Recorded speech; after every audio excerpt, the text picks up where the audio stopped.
take a seat on a spacey cushion. Is this what it looks like in the rocket? Not quite. No. Maybe we can take that design feedback into the next rocket. But yeah, so this is a fireside chat about the new space age. So we're going to get the QR code back on the screen for anybody who wants to submit their questions there.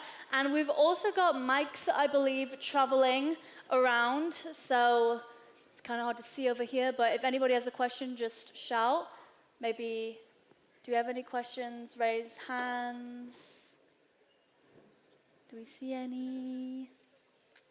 Any? Okay, well, while they gain some confidence. Oh, there's one over here. Do we have a mic? Anybody? Yeah, mic incoming. Save your throat.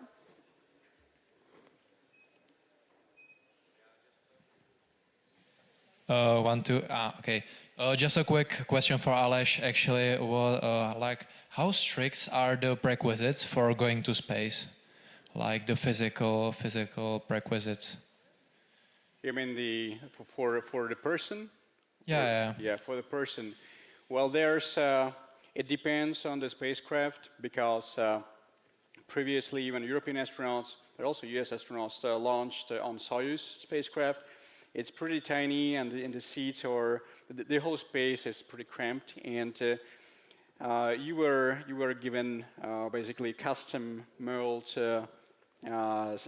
cushion to the seat, and as part of the medical testing and medical examinations, you have anthropometric measurements, and you need to be small enough to fit into the capsule. I don't know what the limits are, because it's not just the height and weight. It's the same as, for example, when you're flying in a fighter jet and you're sitting on an ejection seat. To ensure a safe ejection, there are limits to your let's say butt to knee dimension, your sitting height, and your arm length, and all sorts of different dimensions. So it's the same for the Soyuz spacecraft. But now when we have already moved towards more modern vehicles, such as the Crew Dragon and potentially the Starliner and other ones, which have more roomy cockpits, then the requirements are less strict, less stringent. So I think if you're not like 7 feet tall or whatever, I think you're good to go. Cool. You can shout from up there, and I will ask the speakers to repeat the question for the online audience.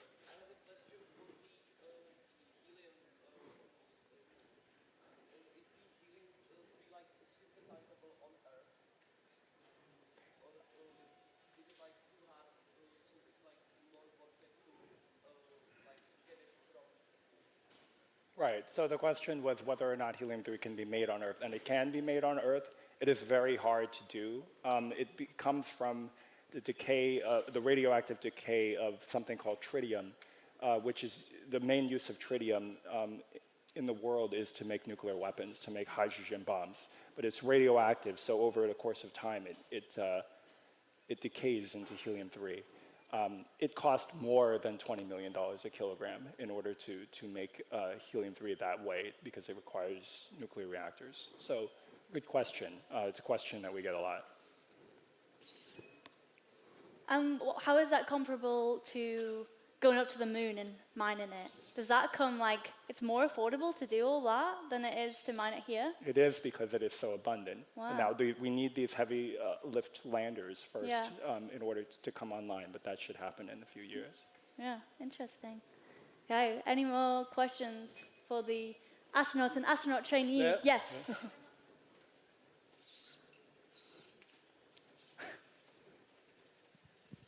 I have a question for the Interloon. Given that everything goes according to plan and helium-3 will enter the global market, do you view it as a potential threat to the global economy, or are you more optimistic about it? I don't view it as a potential threat to the global economy. If you're talking about the price, of collapsing the price of helium-3, we are already selling it. So the idea is that we will lock in these contracts for the price and the quantity before we even go to the moon. but this is still a very early stage growing economy. I see more opportunity than I see threat.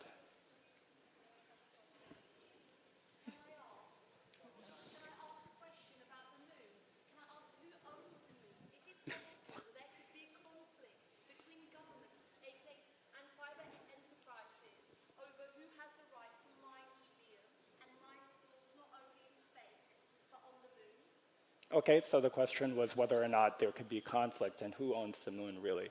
So nobody owns the moon, and nobody will own the moon. That is by international treaty. But there's a treaty called the Artemis Accords that have been signed by many nations, including the Czech Republic, that recognizes that if you can go to the moon or any outer space body and you can get resources from it, you can sell it, you can commercialize it. And that is, there's international precedent for that. For instance, things like offshore drilling in international waters already uses kind of similar things. I think the concept of space war, if there's anything that we're talking about that's science fiction, that's the part that's science fiction. I think that's reassuring. We'll be fighting over the moon. Any more questions? Online question? Yeah, okay. We can read the online question. Is it arrogant to exploit Earth resources and then target moon space? Does anyone want to take that? That's to both of us. It is. And so what? Okay.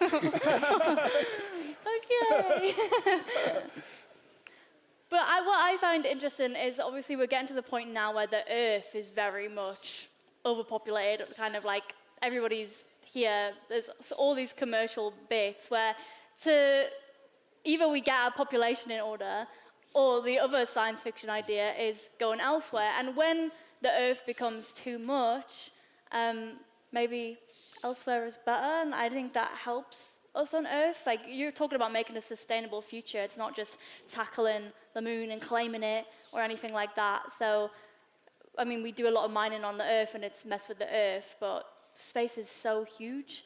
Like, there's abundant resources, like you say, and I feel like ultimately that will mean there's like less emissions on Earth, and we value Earth, and you know, I did environmental management, so I heard that mining is like not great for the Earth, so let's do it elsewhere, you know. Any more questions? We've got about 3 minutes. Oh, yeah, over here. Yeah.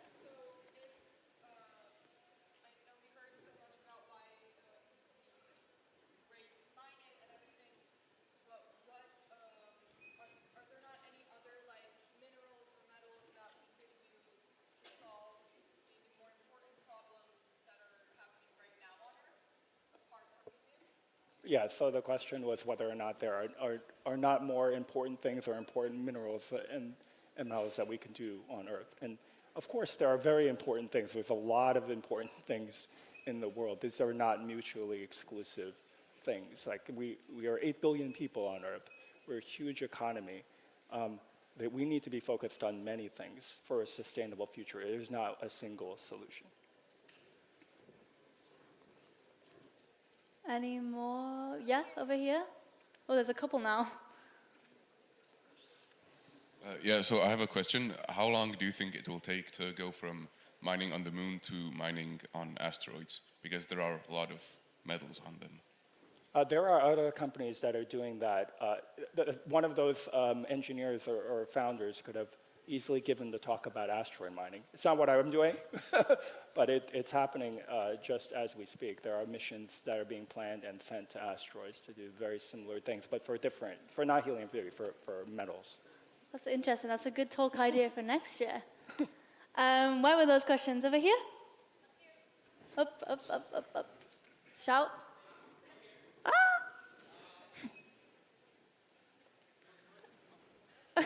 I have no idea. Maybe just shout the question.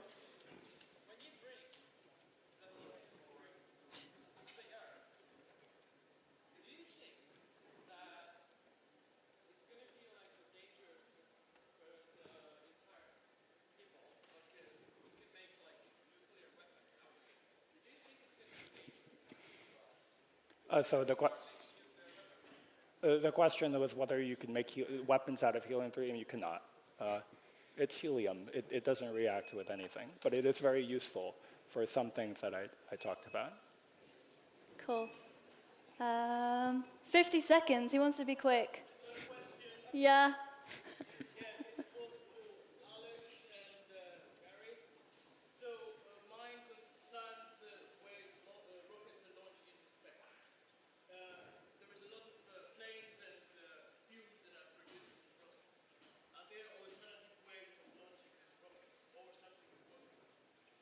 Like a space elevator?